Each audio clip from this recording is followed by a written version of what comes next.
तो दोस्तों web series के कहानी की शुरुआत एक रत्ना नाम की औरत को दिखाते हुए शुरू होती है, जो अपने पति और अपनी बेटी के साथ एक किराए के मकान पर रहती है और इसका पति टैक्सी चलाकर अपने घर का गुजारा करता है और रत्ना भी एक आलीशान मकान में काम करती है। और रत्ना इस आलीशान मकान में पूरे 10 सालों से काम कर रही है। फिर एक दिन रत्ना पार्क में अपनी मेम साहब के कानों में झुमके देख लेती है और ये झुमके डायमंड के होते हैं, जिनकी कीमत 3,15,000 रुपए की होती है।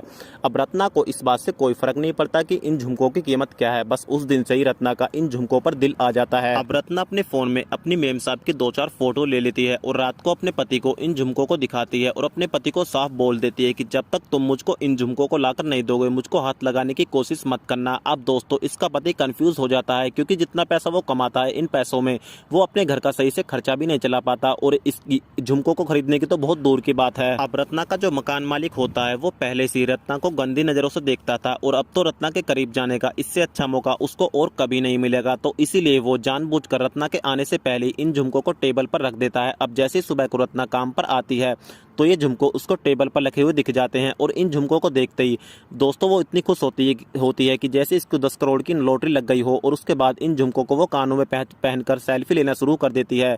इतने में ये आ जाता है और इसको देखकर इसके होश उड़ जाते हैं। ये बोलते हैं कि साहब जी, ये झुमके टेबल पर रखे थे, मैं तो बस इनको पहनकर देख रही थी। तो ये अपने मालिक को बताती है कि मैं क्या करूं, जब भी मैं इन झुमकों को देखती हूं तो मेरा जिल मचलने लगता है। तो इस पर ये छिचोरा बोलता है कि मैं जानता हूं कि तुमको ये झुमके बहुत पसंद है, अगर तुम चाहो तो ये झुमके तुम्हारे हो सकते हैं, लेकिन उससे पहले तुमको भी मेरे मचलते हुए दिल को शांत करना पड़ेगा। और दोस्तों सस्पेंस को दिखाते हुए वेब सीरीज का एपिसोड वहीं पर समाप्त हो जाता है।